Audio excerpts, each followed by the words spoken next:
Hello everyone, and welcome back to my channel, where everything you're about to hear and see has been done in one take. I'm your host, the One Take Man.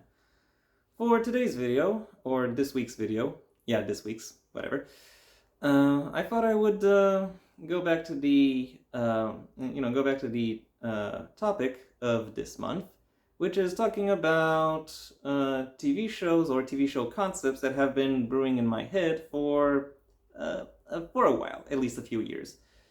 And the basic idea behind the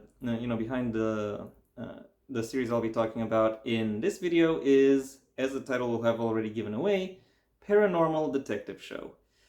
Yeah, I came up with this idea around the time when I started including a few more uh, detective shows or police procedurals in my media diet, and after I've watched a few, I started thinking, well, how could I refine the formula, make it better? And I realized that this particular prompt doesn't really sound like it could be anything, anything spectacular.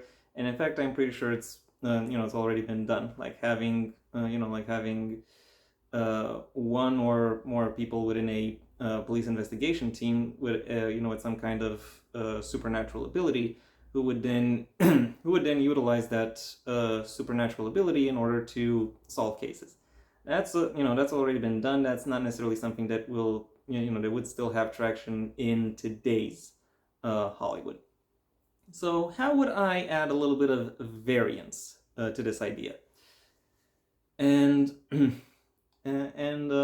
my idea for how to make this show distinctive is that within the world where this show takes place, 1 out of every 100 people, so enough to be statistically significant, but not enough to really cause any kind of major change in history compared to IRL, will have some kind of supernatural power or ability. These abilities, these abilities would nevertheless still have a very wide spread of both utility and and influence and power.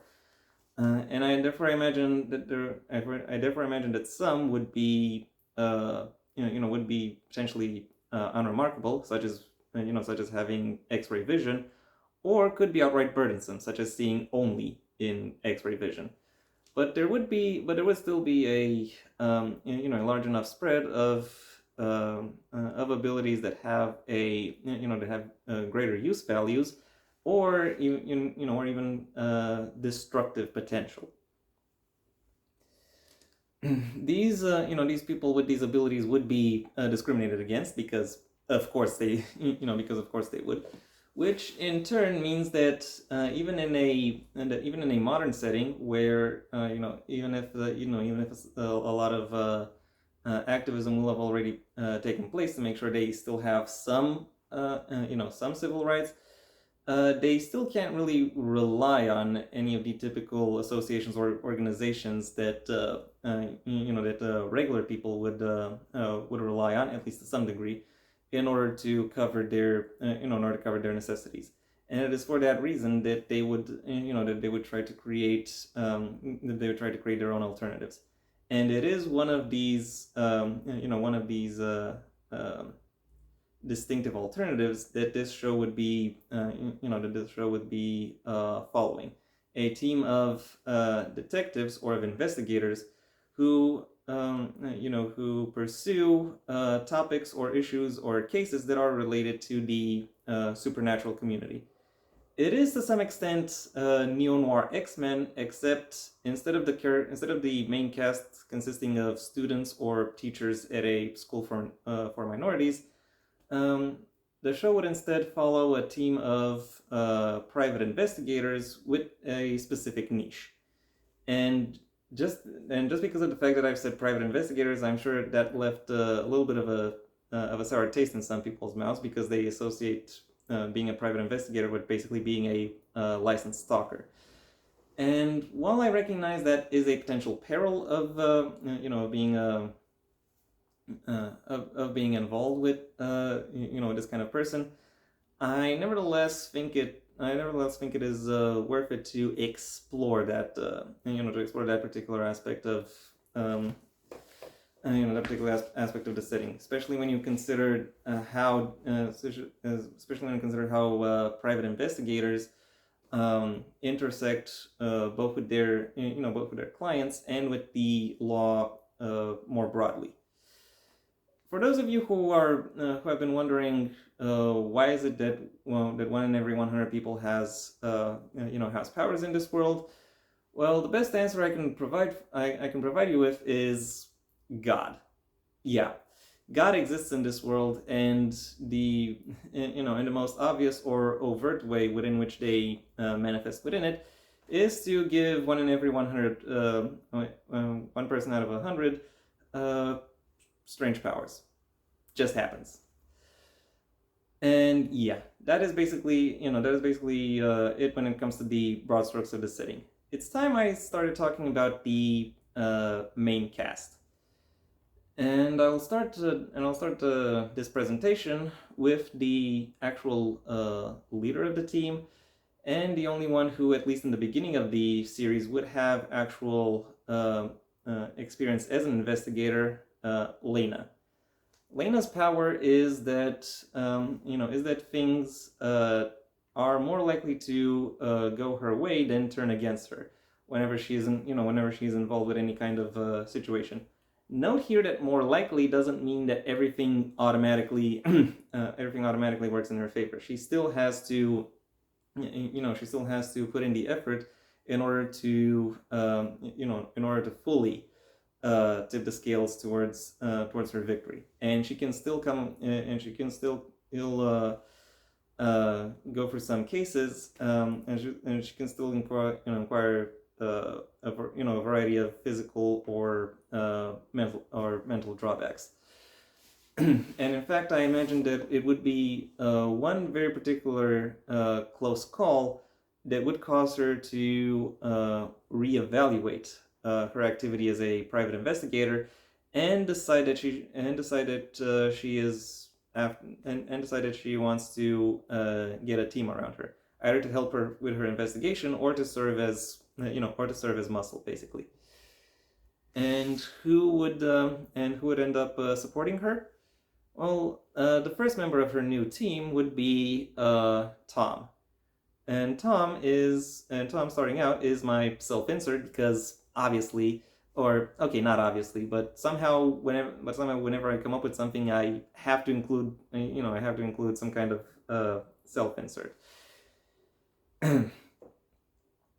Tom's power is somewhat similar to Lena's in the sense that it is a passive power, but instead of making it so that everything goes his way, his power instead makes it that every situation he's involved with, somehow takes an ironic turn. So if he were to, for example, clear out water after a flood, he would somehow start a fire.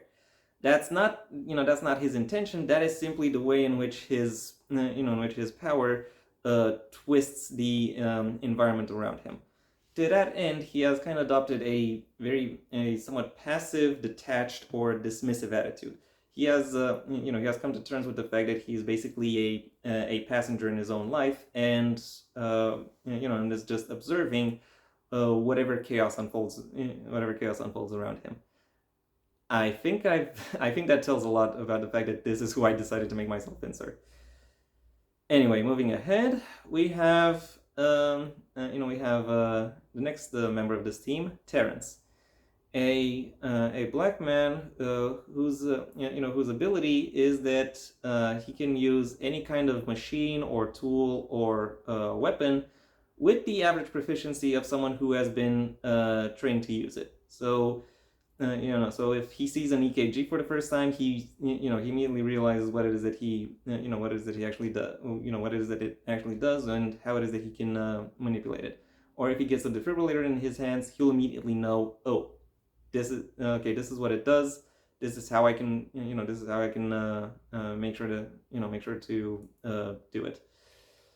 And that is an ability that has a lot of utility. Unfortunately, to some extent, it can be said that he has been nerfed by his environment. Nerfed as in depowered. For those of you who are unfamiliar with gamer lingo, I imagine his personality would be stoic, but still, but still broadly kind. And his backstory, that I've already alluded to, is the fact that he grew up poor, and and throughout his early life, even before he was technically legally allowed to do so, he had to work in order to support his family. And at the beginning of the show, he, no, the rest of his family has arguably gotten to a point where where they don't really need him, but he still wants to, make a difference within the world, or for his community, be that the black community or the empowered community. So, and so he decides that, working with this private investigator's office is the best way for him to do so. Next up is Simon, a Palestinian Jewish man, and yes, I am very deliberately making that distinction, who will basically be the body Jesus left behind after crucifixion. This is a new interpretation. Just roll with it. His power is basically that of resurrective immortality. He, he can't really, he can't really age. I'm debating as to whether or not, whether illnesses could actually, kill him. But I can safely say that pretty much anything else does kill him, but doesn't keep him down. There's a difference. That's why it's called resurrective immortality. Whatever happens to him, if he were to die, he can just pop back up. That being said, it does take him a while to pop back up, depending on what exactly it is that killed him. Getting shot in the head will put him down for like 3 minutes. Getting crucified after having been tortured beforehand will keep him down for 36 hours. So yeah, these are basically the parameters that his power is working with. Personality-wise, while I did say that he would basically be the body of Jesus, I don't necessarily see him having the same personality as Jesus. Maybe he has some similar inklings, but but could be argued to overall be a little bit more pragmatic than Jesus might have been. Also a little bit more, and also somewhat more cynical, somewhat more jaded, considering the fact that over the previous 2,000 years, he will have been a witness and a victim of literally any kind of discrimination and violence that could be forced upon him as both a Jewish man and someone who and someone with supernatural abilities. So for that reason, he is somewhat more held back, even if he still generally has kind intentions. Last but not least, when it comes to this team, is Lisa, and personality-wise, I imagine Lisa would very much be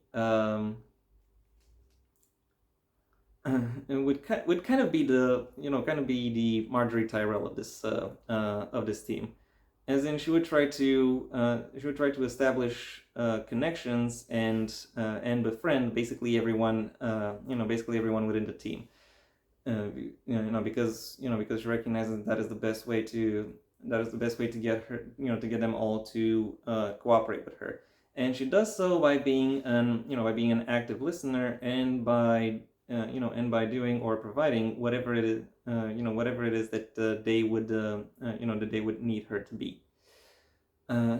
That is to some extent mirrored within her power, which is the ability to graft or imprint any kind of ability or any kind of effect on any item. She would primarily use this ability on jewelry and makeup, however. primarily because that is what is most often expected of her, and also because it allows her to be underestimated, which is something that she has learned to utilize. Like I said, she's the Marjorie Tyrell of this setting. And I just now realized that I didn't really talk about Elena's personality, which is basically she's a well-meaning do-gooder. She's a Nancy Drew-esque classic mystery hero who wants to use her intellect, her reasoning skills in order to make the world around her just a little bit better. And I think she contrasts in some particularly interesting ways with with everyone else within this team, and that would allow their emergent relationships and character arcs to take some very distinctive turns. So even though it could be argued that they start in a very stereotypical place, the characters would very much develop over the course of their over the course of their careers and cooperation. And in that way, effectively delivering not just on a textual level but also on a metatextual level the central anti-discrimination message that most action adventure shows can deliver. Judge me not by what you thought of me, but by my actions. This is, as I've said, a very classic message that can be delivered within this genre. I am just delivering it in a slightly different manner than usual. And yeah, that was my pitch for how to create a very distinctive paranormal detective show. Thank you for your attention. If you enjoyed my pitch, well then please like the video, maybe even share it wherever you think other people will also like the video. If there is anything you'd like to add, either to the concept, the pitch, or its presentation, well, that's what the comment section is for. And if you want to see when my next video gets released, well then please subscribe, and ideally also ring the bell or do whatever else YouTube will ask of you in order to keep you notified. I also have a main channel where I talk about the print medium and selected works therein, a link to which you can find in the description down below, right past my social media links, which I also suggest you check out should you choose to. Also, the main channel has some things, I mentioned some things on the main channel that are coming up that might make going through my social media links a little bit more interesting in the impending future.